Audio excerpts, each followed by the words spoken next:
Let's go ahead and take some time, talk to Chris Meaney of the Fantasy Sports Network, and get some DFS insight. The Daily Dose. The Fantasy Footballers are joined again by Chris Meaney of the Fantasy Sports Network to talk some daily fantasy strategies. What's going on, Chris? How you doing? Not too bad, guys. Thanks for having me on. Friday, ready for some football. Week 6, here we go. Absolutely. So let's we know the drill. Let's start at the top. Yeah. Who are the big budget guys that you believe are worth the money? The Tom Brady's, the Aaron Rodgers. Who are you going with? Well, Tom Brady, I mean, I always have to go with this guy. I have to have him in at least one of my lineups. You know, he's playing the Colts. We all know the storyline, the deflated balls. So I just feel like New England's offense has been so nice this season. Even with Dion Lewis in the backfield, still throwing the ball that way. You got Edelman, you got Gronk. There's so many options. So Tom Brady is certainly a guy that I'm going to spend the money on, $9,000. I mean, other than that, I don't truly trust luck. I certainly don't trust Peyton Manning. I mean, I saw a stat the other day on Peyton Manning. The Broncos are averaging 1.6 touchdowns per 60 minutes this year. When Tim Tebow was the quarterback with Denver, they averaged 2 touchdowns per 60 minutes. That's how bad it is in Denver right now for Peyton Manning and the company. Oh, that is brutal. Okay. Yeah, awful, right? All right, so which narrative would you buy into more than Tom Brady versus Indianapolis with the deflate gate, or Carson Palmer versus Pittsburgh with Pittsburgh kind of trying to force Bruce Arians into retirement? So who do you think who would you rather have, just Tom Brady versus Carson Palmer? Yeah, I would rather Brady, but it's no disrespect to Palmer.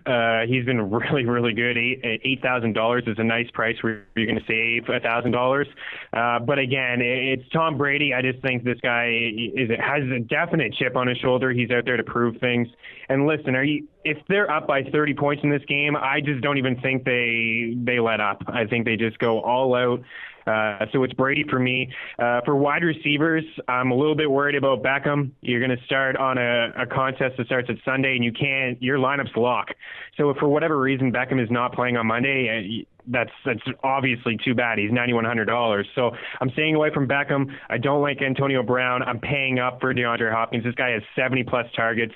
The leader last year at this point after week 5 was Jordy Nelson, 55 targets. DeAndre Hopkins has 75 already in back-to-back games with 100-plus yards.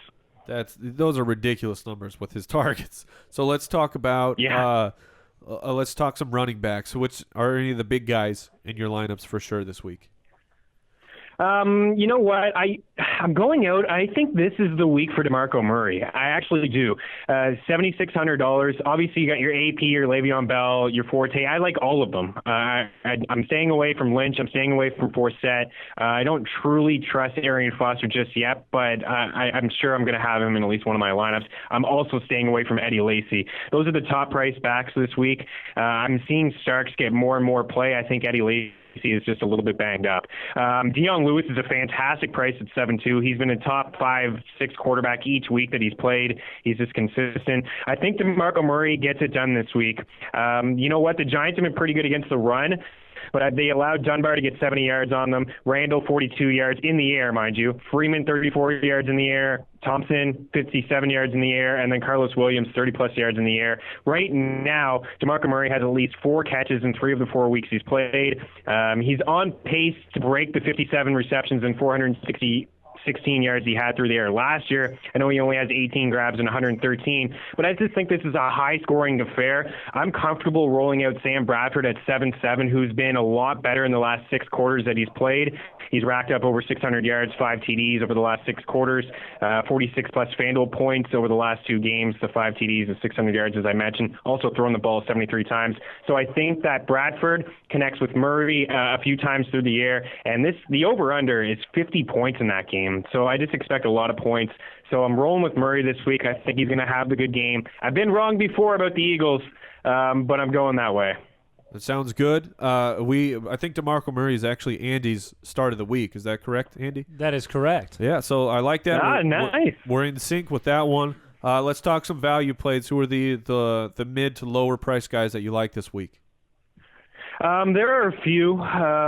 Even cheaper than Bradford is Dalton at 7.6. Dalton's he's safe. I mean, his floor seems to be about 14 points. This guy was a top 4 quarterback 2 years ago when he had weapons and he was healthy. So right now, even against Buffalo, I still like that play. I love Bortles. I mean, how could you not like Bortles? This guy has thrown the ball at least 33 times in all 5 of his games, fairly cheap. And you know what? Allen Robinson at 6'7", and then you got Hearns at 6'5". These guys are fairly cheap too. A nice matchup against Houston. They're going to throw the ball a lot there. Maybe there's no Yeldon this week. Maybe they throw the ball a little bit more. So those are cheap plays.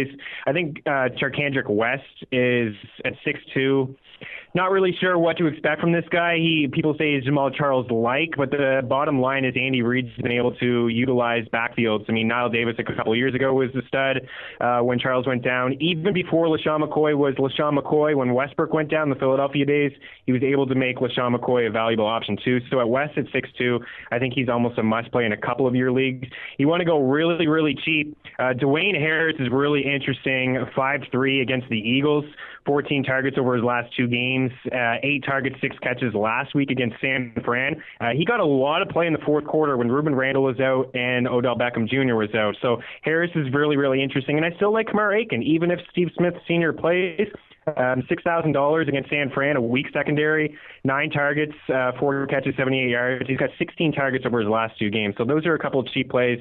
And maybe Stefan Diggs, the cheapest player on FanDuel. Are you kidding me? Are we going to play this guy or what? Were you playing him? Andy is shaking his head yes. Dude, he looked okay, man. Yeah. He did look okay. He's 4-5, which is the cheapest play. All right. He made some tough catches.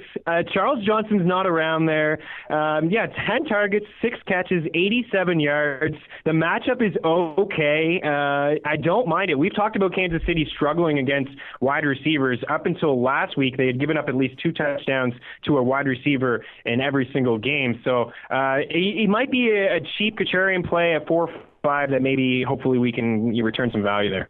All right, we need the Gary Barnidge tight end pick of the week. Who are we going with this week? Is Gary Barnidge for real? Gary Barnidge looks. Do you guys think that? When you can catch it with any part of your body. Yeah, when you can catch with your barn door, you got, and he's getting force-fed targets from my man Josh McCown, who is he's apparently now my guy. You realize we watched Josh McCown play over here at Sun Devil Stadium back when we were like small children. When we were wee lads. Yeah. But man, it's hard to believe that McCown and Bortles were 1 and 2 quarterbacks for fantasy last week. Oh my goodness, it's crazy to think. So is there a tight end you like?